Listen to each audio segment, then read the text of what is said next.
Lorsque j'ouvre l'œil le matin, ma première pensée va à qu'est-ce que je vais faire dans ma journée. Sur quel projet passionnant je vais travailler, sur de l'illustration, de la peinture ou de l'écriture. Bref, c'est ce qui fait que je me lève de bonne humeur.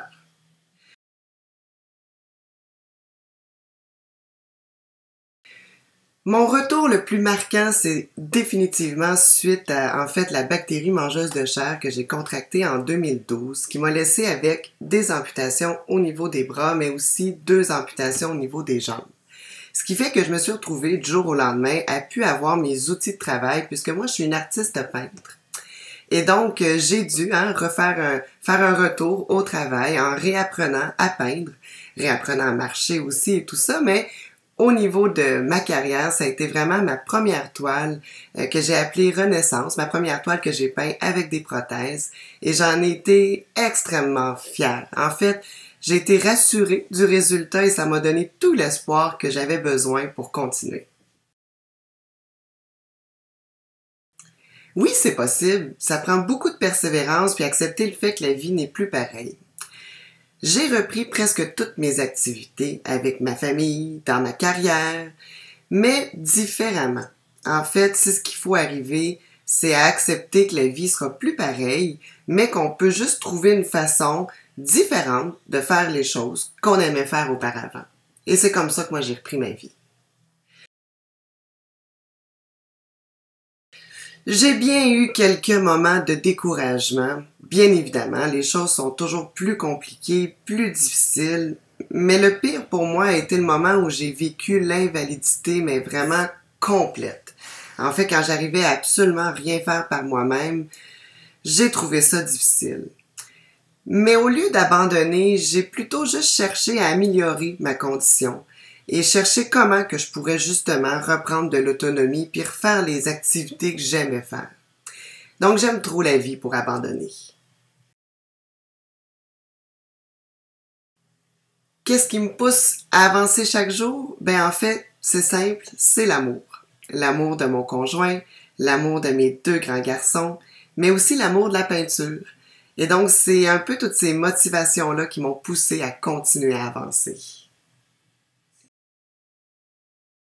Ce qui me redonne toujours le sourire, ben c'est tout simplement de rire. En fait, moi, l'humour a une grande place dans ma vie et je préfère dédramatiser la situation en rigolant plutôt que, ben, bien évidemment, qu'en pleurant. La plus grande qualité nécessaire pour atteindre ses objectifs, eh bien, c'est la persévérance, bien évidemment. Je crois qu'il n'y a rien qui arrive sans du travail, beaucoup de travail et de la persévérance, détermination aussi. Naturellement, c'est la motivation qui nous pousse à garder le focus, puis à rester déterminé.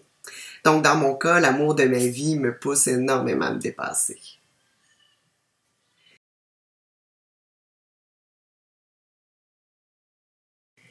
Il y a bien eu une personnalité, en fait, un sportif qui m'a beaucoup inspiré.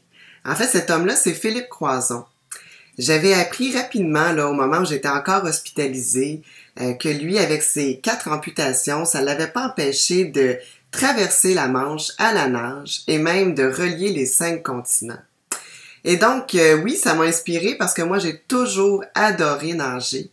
Et donc, je me suis dit, s'il est capable de faire ces exploits-là immenses, ben, je pense que je vais pouvoir nager dans ma propre piscine.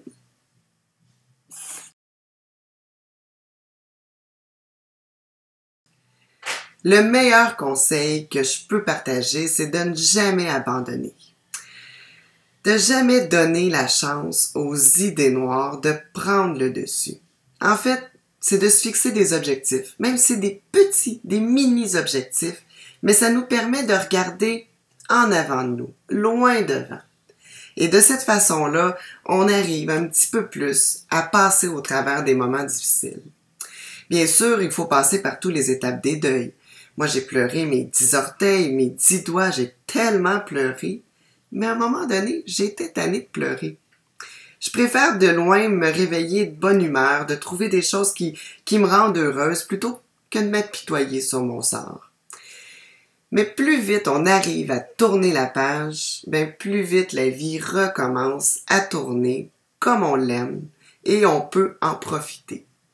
Donc, je crois que c'est important de focusser sur ce qui nous reste au lieu de rester pris dans tout ce qu'on a perdu.